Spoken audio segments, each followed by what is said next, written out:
"Excuse me, mister. Are you lonely?"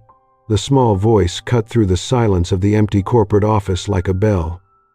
Gavin Reid looked up from his computer screen, startled. It was 11 o'clock on Christmas Eve, and he was alone on the 42nd floor of his building, or so he'd thought. Standing in his doorway was an 8-year-old girl with dark, curly hair and bright, curious eyes, holding what looked like a crayon drawing. Gavin's irritation was immediate. "How did you get in here? Where are your parents?" The girl didn't seem intimidated. She walked closer, her small sneakers squeaking on the polished floor. "My mom says lonely people need friends. You look lonely." Gavin stared at her, caught between annoyance and something else he couldn't name. The security guard was nowhere in sight. And this child, this stranger, had just asked him the one question he'd been avoiding all night. Before we continue, comment below where you're watching from. And if this story touches your heart, please subscribe, like, share, and help us spread these messages of hope. Now let's see who this little girl is and why she's here.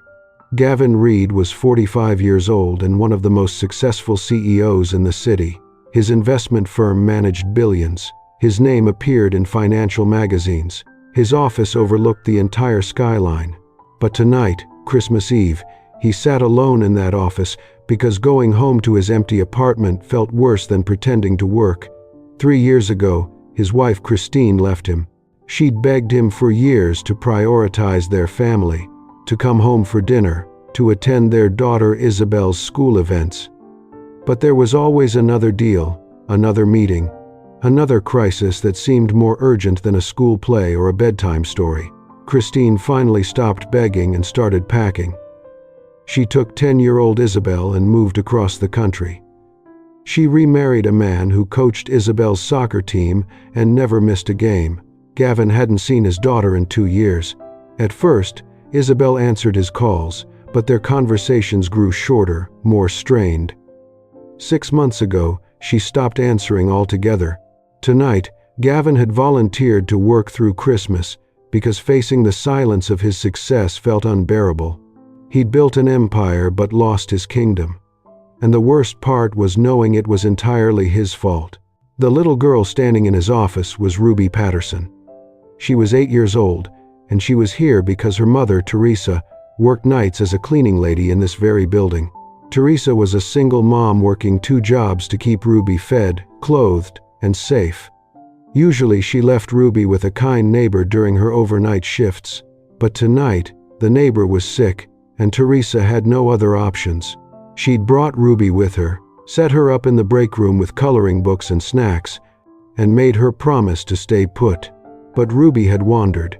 She'd heard the sound of typing, seen the light coming from under a door, and her curious, compassionate heart had led her to investigate. Ruby was wise beyond her years in the way that children who've seen struggle often are. She could spot loneliness a mile away because she understood it. She saw it in classmates whose parents were too busy, in elderly neighbors who never had visitors. And tonight, she saw it in the man sitting alone in a corner office on Christmas Eve. Ruby didn't leave when Gavin told her to. She stayed right where she was, her head tilted slightly. "You're working on Christmas Eve. That means you're sad." Gavin felt defensive anger rising. "I'm not sad. I'm busy. There's a difference." Ruby considered this. "My mom says people who work on Christmas are running from something." "What are you running from?" The question hit harder than it should have. "Your mother doesn't know me," Gavin said coldly. Ruby shrugged. "But I know lonely. I see it at school. Kids whose parents don't come to things. You have the same face they do." Gavin wanted to argue, but the words died in his throat. This child, this 8-year-old stranger, had seen through him in 30 seconds. Ruby held up her drawing. It was a stick figure family holding hands under a Christmas tree, done in bright crayons with a child's earnest imperfection. "I made this for someone sad. I think it's for you."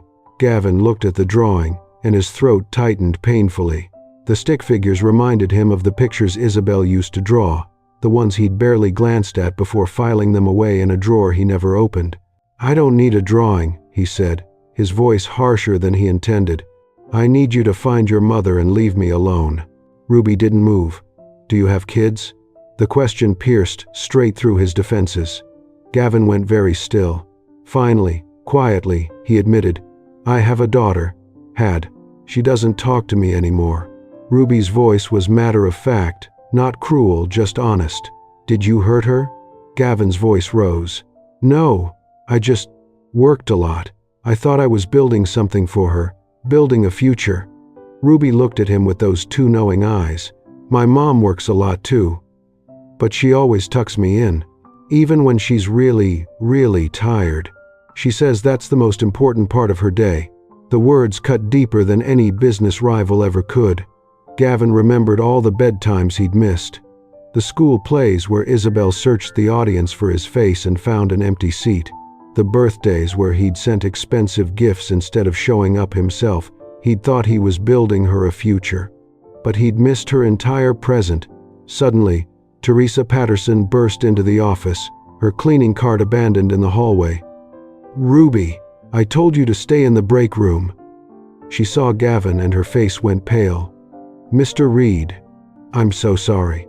I'll get her out of here immediately. This won't happen again, I promise. Gavin opened his mouth to agree, to tell them both to leave, to return to his empty office and his hollow success.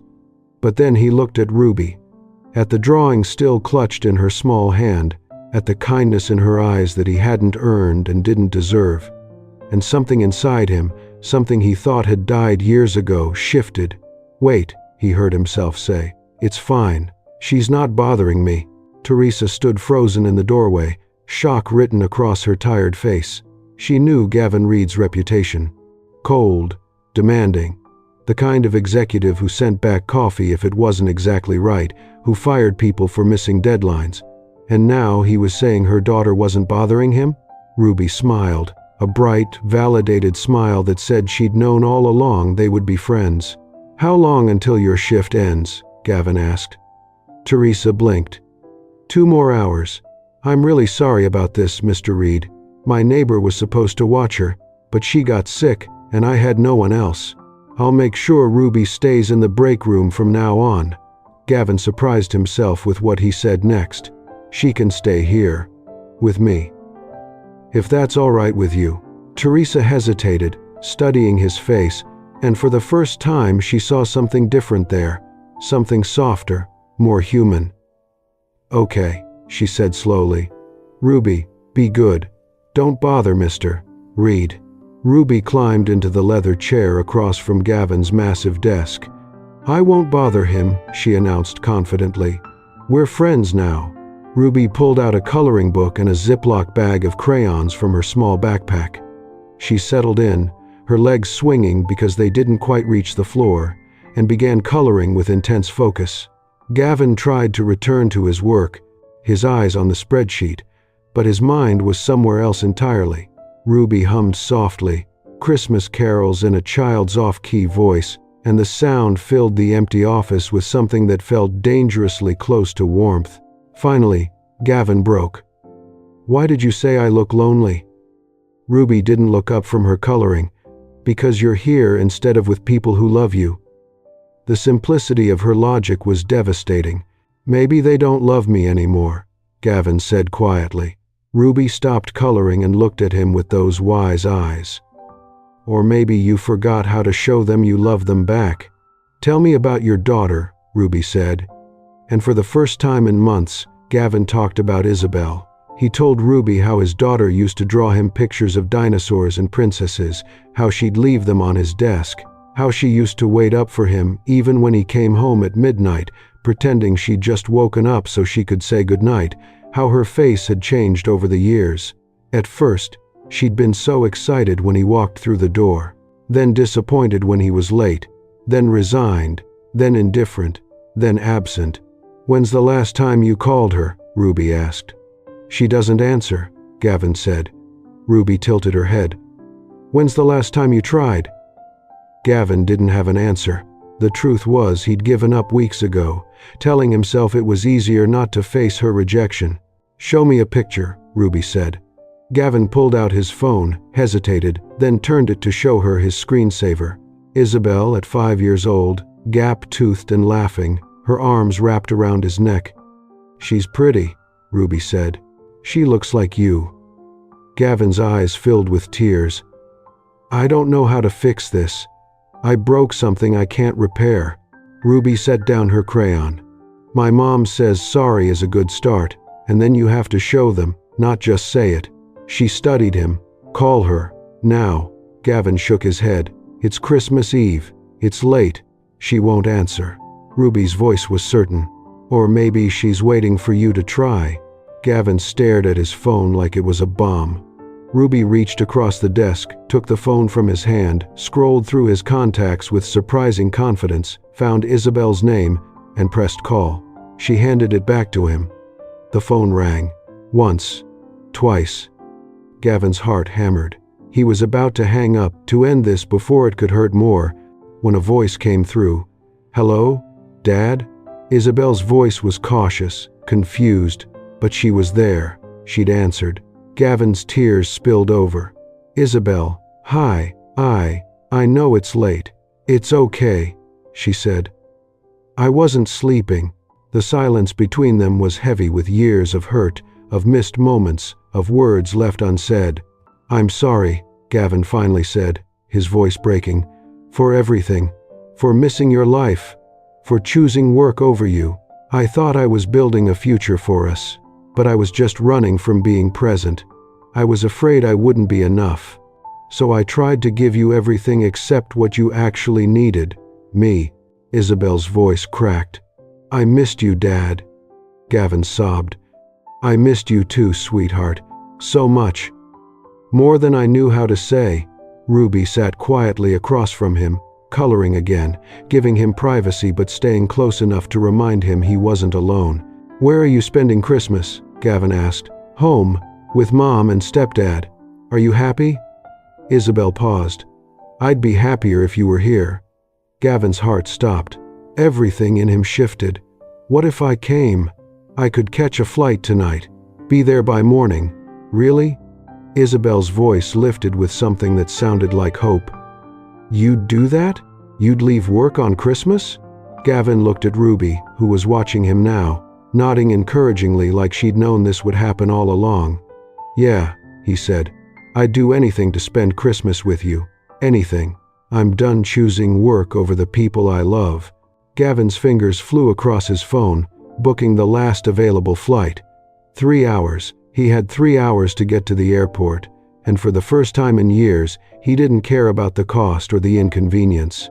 Teresa returned from cleaning the lower floors, pushing her cart, and stopped in the doorway. Gavin was packing his briefcase with frantic energy while Ruby sat peacefully drawing another picture. "Mr. Reid?" Teresa's voice was confused. Gavin looked up, his face transformed. "I have to go. Emergency. Family emergency. The good kind," he explained in rushed sentences. His daughter. The phone call. The flight. Teresa's eyes filled with tears. "That's wonderful," she whispered. "That's so wonderful." Gavin knelt down to Ruby's level, his expensive suit wrinkling as his knees hit the floor. "Thank you," he said, his voice thick with emotion. "For being my friend tonight, for reminding me what matters, for seeing me when I'd forgotten how to see myself." Ruby smiled and handed him her newest drawing. It showed 2 stick figures, one tall and one small, holding hands. "For you and your daughter," she said simply. "Merry Christmas."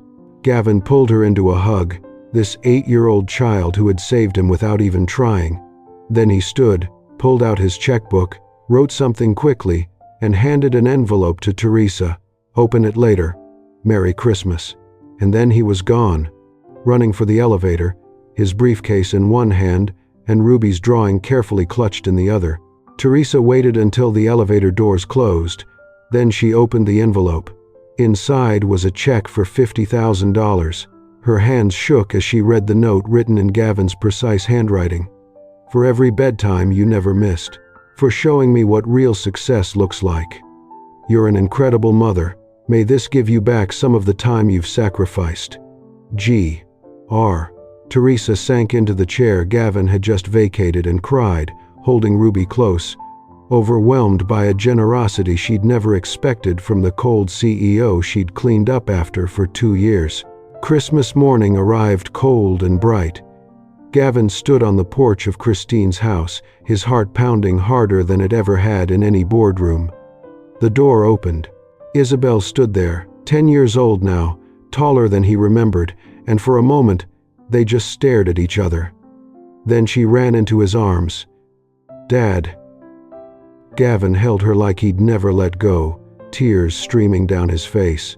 Christine appeared in the doorway, surprised but not angry. Gavin looked at her over Isabel's head. "I'm not asking to come back," he said. "I just want to be her dad again, if you'll let me." Christine's expression softened. "She never stopped wanting that," she said quietly. Gavin spent Christmas Day on the floor playing board games, learning about Isabel's new school, her friends, her favorite books. He listened, really listened, for the first time. No phone, no laptop. Just presence, just love, just making up for lost time, one conversation at a time. 1 month later, Gavin's office looked different. Isabel's drawings covered the walls where awards and accolades used to hang. He had weekly video calls with her now, scheduled and sacred, never missed.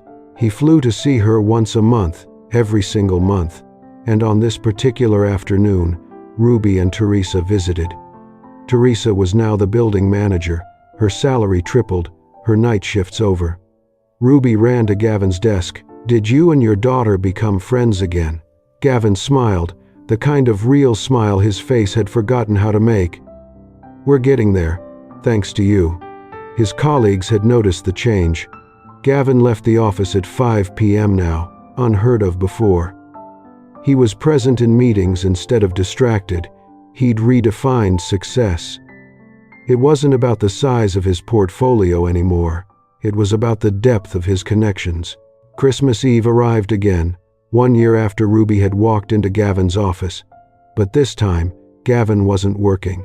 He was in his office, but Isabel was with him visiting for the holidays. When Ruby and Teresa stopped by, all 4 of them decorated a small tree together, laughing, talking, being family in the way that matters most, chosen and intentional. "You asked if I was lonely," Gavin said to Ruby as she hung an ornament Isabel had made. "I was, more than I knew how to admit, but not anymore." Ruby looked up at him with those wise eyes. "Because you found your people." Gavin shook his head. "Because you helped me find my way back to them." Later, they sat together in the break room, drinking hot cocoa. Not CEO and staff, not employer and employee. Just 4 people who cared about each other, connected by a Christmas Eve that had changed everything. Isabel looked at Ruby. "My dad says you saved him." Ruby took a sip of her cocoa. "I just reminded him he wasn't alone." Gavin watched his daughter laugh with Ruby, watched Teresa smile with a peace she'd never had before, and finally understood. This was success. This warmth, this connection, this love. "I spent years building an empire and lost the only kingdom that mattered. An 8-year-old girl asked if I was lonely, and I lied and said no. But she saw through me, saw what I'd been running from. That Christmas Eve, she didn't just give me a drawing. She gave me permission to be human again, to admit I'd failed, to try again, to choose love over fear, to remember that the best investment I could ever make wasn't in stocks or deals. It was in showing up for the people who needed me to be present." A little girl told a lonely CEO that lonely people need friends, and he wanted to dismiss her. But she didn't give him that option. She simply became his friend, and in doing so she reminded him that success without connection is just expensive loneliness. Sometimes the greatest leaders need an 8-year-old to show them the way home. And sometimes, Christmas miracles come wrapped in small voices asking uncomfortable questions we desperately need to hear. What did you think of Gavin and Ruby's story? Rate it from 0 to 10 inches the comments below. And if this story reminded you what truly matters, please subscribe to Love is Kindness, like this video, share it with someone who needs to hear it, and comment where you're watching from. These stories are only powerful when they're shared. Thank you for watching, and remember, Sometimes the loneliest people are the ones who look the most successful. Check on them. Be their friend. You might just save a life.